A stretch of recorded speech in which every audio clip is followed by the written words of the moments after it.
ஹரியும் நம்ம இப்போ நிற்கிறது ஓங்காரேஸ்வரில் கோவிந்த பகவத்பாதருடைய குகையில். கோவிந்த பகவத்பாதர் யாருன்னா ஆதிசங்கருக்கு குரு. ஆதிசங்கரர் சின்ன வயசுலேயே சன்னியாசமாகி குரு கிடைக்காமையே வந்துக்கிட்டு இருக்கார். இந்தியா பூரா நடந்து பயணம் பண்ணுறாரு. அப்போ அவருக்கு உஜ்ஜயினி வந்துட்டு இங்கே வராரு ஓங்காரேஸ்வரருக்கு.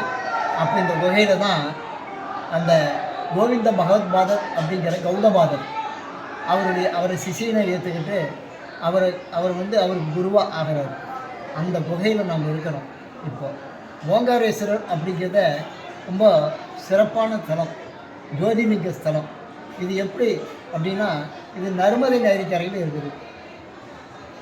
கங்கைச்சு யமுனைச்சைவ கோதாவரி சரஸ்வதி நர்மதே சிந்து காவேரி ஜலேஸ்மின் சந்நிதி குரு கங்கா கங்காதி ரூபிரியாத் யோஜனானாம் சகரபி உச்சிதேஸ்வர பாபித்ய விஷ்ணோகம் ச கச்சதி அப்படின்னு சொல்கிறான்.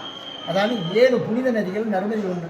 இந்த நர்மதி நதிகள் நீங்கள் முழுகினீங்கன்னா உங்களுடைய பாவமெல்லாம் போய் விஷ்ணுலோகம் கிடைக்கும், மோட்சம் கிடைக்கும் அப்படின்னு நம்முடைய வேதங்களில் சொல்லப்பட்டிருக்கு. அப்பேற்பட்ட நர்மதை நதிக்கரையில் என்ன விசேஷம், இன்னும் பானாசுரன் ஒரு சுரன், அவன் சிவனை ரொம்ப வழிபடுறான். தன்னுடைய 1000 கைகள்னால 1000 சிவலிங்கம் வச்சு அதை வணங்கி தினசரி இந்த நர்மதியில் கலக்கிறான்னு ஐதீகம்.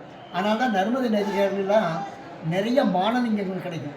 அந்த பானலிங்கம் தான் இங்கே இந்தியாவில், முக்கால்வாசி இந்தியாவில் அதை தான் சிவலிங்கமாக வச்சுருப்பாங்க. ஆதிசங்கர் பஞ்சாயத்தனம் பூஜையில் சொல்கிற பானலிங்கம் நர்மதா பானலிங்கம், அதுவும் இங்கே தான் இருக்குது. இங்கே கிடைக்கிறது தான் பூஜை பண்ணுவாங்க. அதுக்கு கும்பாபிஷேகம் தேவையே இல்லை. அவ்வளோ அற்புதமான இடம். ஹரியும்